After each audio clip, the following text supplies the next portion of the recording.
LPU ప్లేస్మెంట్ల రికార్డులు సృష్టిస్తోంది. Final year student 2.5 కోట్ల ప్యాకేజ్ పొందుతున్నారు. 1700 మందికి పైగా ఎల్పియు స్టూడెంట్స్ 10 లక్షల నుంచి 2.5 కోట్ల ప్యాకేజెస్ పొందారు. విద్యా విప్లవం ప్రారంభమైంది లవ్లీ ప్రొఫెషనల్ యూనివర్సిటీలో.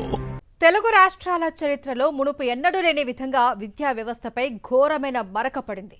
10వ తరగతి పరీక్షా పేపర్ల మూల్యాంకనంలో తీవ్ర తప్పిదాలు జరిగాయి. వేల మంది విద్యార్థుల భవిష్యత్తును ప్రమాదంలోకి నెట్టి మరీ మౌనంగా ఉండిపోయారంటూ డిఫాక్టో సీఎం నారా లోకేష్ పై వైఎస్ఆర్సీపీ విద్యార్థుల తల్లిదండ్రులు ఆగ్రహం వ్యక్తం చేస్తున్నారు. కూటమి ప్రభుత్వం అధికారంలోకి వచ్చిన తరువాత జరిగిన మొదటి 10వ తరగతి పరీక్షల నిర్వహణ ఏ విధంగా చేయాలో చేసి చూపిస్తామని నేతలు చెప్పారు. పరీక్షల తర్వాత పేపర్ వాల్యుయేషన్ తేదీని ముందే ప్రకటించారు. గత ప్రభుత్వాలతో పోల్చుకుంటే 22 రోజుల్లో పూర్తి చేసేశామని ప్రకటించుకున్నారు. వాట్సాప్ గవర్నెన్స్ ద్వారా మార్కులు తెలుసుకోవచ్చని ఆర్భాట ప్రచారాన్ని నిర్వహించారు.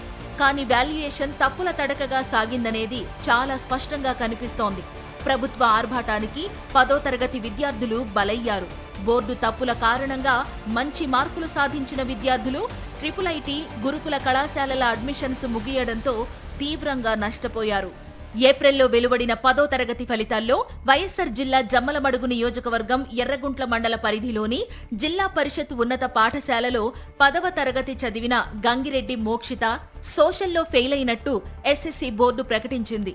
తెలుగులో 96, హిందీలో 82, ఇంగ్లీష్లో 84, గణితంలో 93, సైన్స్లో 98 మార్కులు సాధించింది. సోషల్లో మాత్రం 21 మార్కులే వచ్చినట్టు ఎస్ఎస్సీ బోర్డు మార్కుల లిస్టు జారీ చేసింది. దీంతో అనుమానం వచ్చిన మోక్షిత తండ్రి గంగిరెడ్డి మల్లేశ్వరరెడ్డి రీవాల్యుయేషన్ కు దరఖాస్తు చేశారు. అధికారులు జవాబు పత్రం రీవాల్యుయేషన్ చేసి 84 మార్కులు సాధించినట్లు జవాబు పత్రం పంపారు. అంటే ఆమెకు ఏకంగా 63 మార్కులు పెరిగాయి. ఈలోగా జరగాల్సిన నష్టం జరిగిపోయింది. Triple AP model schools, residential కాలేజీల్లో అడ్మిషన్ కోసం దరఖాస్తు గడువు ముగిసిపోయింది. మొత్తం 6 సబ్జెక్టుల్లో దీక్షితకు 537 మార్కులు వచ్చాయి. అంటే ట్రిపుల్ సీటు వచ్చే అవకాశం ఉంది. వాల్యుయేషన్ అధికారుల తప్పిదం వల్ల ఆ అవకాశం కోల్పోయింది. జమ్మలమడుగులో జరిగిన ఘటనే ఇటు బాపట్ల జిల్లాలో కూడా జరిగింది. 10వ తరగతి ఫలితాల్లో 5 సబ్జెక్టుల్లో 90కి పైగా మార్కులు తెచ్చుకున్న ఓ విద్యార్థిని సోషల్లో ఫెయిల్ అయితే రీవాల్యుయేషన్లో 96 మార్కులు వచ్చాయి. బాపట్ల జిల్లా కొల్లూరు జెడ్పీ ఉన్నత పాఠశాలలో 10వ తరగతి చదివిన తేజస్వినికి 5 సబ్జెక్టుల్లో 100కు 90కి పైగా మార్కులు వచ్చాయి. సోషల్లో 23 మార్కులే రావడంతో ఫెయిల్ అయినట్లు ఫలితాల్లో పేర్కొన్నారు. రీవాల్యుయేషన్లో సోషల్లో 96 మార్కులు వచ్చాయి. దీంతో మొత్తం మార్కులు 575కు చేరాయి. ఈ నెల 20లోపు ట్రిపుల్ దరఖాస్తు చేసుకోవాలని భావించినా రీవాల్యుయేషన్ కారణంగా ఆ గడువు దాటిపోయింది.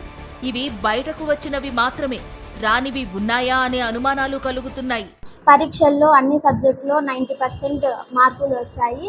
అయితే సోషల్లో 21 మార్క్స్ వచ్చాయి. నాకు సందేహం వచ్చి రీవాల్యుయేషన్కి అప్లై చేశాను. రీవాల్యుయేషన్లో 84 మార్క్స్ వచ్చాయి. మొత్తం 10వ తరగతిలో 537 మార్కులు వచ్చాయి. ఈ మార్కుల ద్వారా ట్రిపుల్ మోడల్ స్కూల్, కస్తూరిబా పాఠశాలలో చదివే అవకాశం ఉండేది. సమాధాన పత్రాలు రుద్దడంలో ఉపాధ్యాయుల నిర్లక్ష్యం వల్ల మంచి విద్యా సంస్థలో చదువుకునే అవకాశం కోల్పోయాను. నిర్లక్ష్యంగా సమాధాన పత్రాలు రుద్దిన ఉపాధ్యాయులపై చర్యలు తీసుకోవాలి. విద్యాశాఖ 2 రోజుల క్రితం విడుదల చేసిన పత్రికా ప్రకటనలో దాదాపు 66,000 మంది రీవాల్యుయేషన్ కోసం అప్లై చేశారని, జూన్ 1వ తేదీ వరకు కూడా ఈ వాల్యుయేషన్ కొనసాగుతుందని ప్రకటించింది. ఇప్పటికే 11,000 మంది పాస్ అయినట్లు తెలుస్తోంది. ఇంకో 2 రోజులు జరగనున్న వాల్యుయేషన్లో పాస్ అయిన వారి సంఖ్య మరింత పెరిగే అవకాశం ఉందని విద్యావేత్తలు చెబుతున్నారు. 10వ తరగతి పరీక్షలు పూర్తయిన తరువాత సాధారణంగా పేపర్లు వాల్యుయేషన్ చేయడానికి 15 రోజుల నుండి 25 రోజుల సమయం పడుతుంది. కానీ వాల్యుయేషన్ 6 రోజుల్లో పూర్తి చేయాలని ఉపాధ్యాయులపై లోకేష్ చేసిన ఒత్తిడి వల్లే పెద్ద ఎత్తున గందరగోళం ఏర్పడిందని ఉపాధ్యాయ సంఘాలు, విద్యావేత్తలు ఆరోపిస్తున్నారు. చరిత్రలో ఎన్నడూ లేని విధంగా రీవాల్యుయేషన్ కి 60% మంది దరఖాస్తు చేసుకోవడం ప్రభుత్వం అమలు చేస్తున్న విధానాలకు తార్కాణమంటూ వైఎస్ఆర్సీపీ ఎమ్మెల్సీ చంద్రశేఖర్ రెడ్డి ఆరోపించారు. గవర్నమెంట్ విద్యా వ్యవస్థ ఆంధ్ర రాష్ట్రంలో ఉండేలాగా ప్రతి గవర్నమెంట్ స్కూల్లో చదువుతున్నటువంటి స్టూడెంట్ తలెత్తుకొని తిరిగేలాగా మన సిస్టమ్ ని వైఎస్ఆర్సీపీ గవర్నమెంట్ జగన్మోహన్ రెడ్డి గారు డెవలప్ చేస్తే ఈ రోజు లోకేష్ గారు సీఎం గారి సన్ గా ఎడ్యుకేషన్ మినిస్టర్ గా రావడం గానీ ఈ రోజు ఒక భ్రష్టు పట్టించే పరిస్థితిలో ఎడ్యుకేషన్ సిస్టమ్ ని తీసుకెళ్తా ఉన్నారు. కేవలం జగన్మోహన్ రెడ్డి గారి మీద కోపంతో నాడు నేడు ద్వారా అద్భుతంగా స్కూల్స్ అన్నింటినీ కూడా డెవలప్ చేస్తే ఈ రోజు వాటిని పట్టించుకునే పరిస్థితి లేదు. అన్ని కూడా ఎక్కడేసిన గొంగలు అక్కడలాగా ఈ రోజు నాడు నేడు ద్వారా సగం డెవలప్ అయినటువంటి మార్పు చేసినటువంటి స్కూల్స్ అన్నింటినీ కూడా ఈ రోజు పట్టించుకోవట్లా. తూతూ మంత్రంగా వాల్యుయేషన్ చేసి పిల్లల భవిష్యత్తుతో ఆటాడుకుంటున్నా ప్రభుత్వం ఏ విధమైన చర్యలు తీసుకోలేదు. దీనికి విద్యాశాఖ మంత్రి లోకేష్ బాధ్యత వహించాలని విపక్షం డిమాండ్ చేస్తోంది.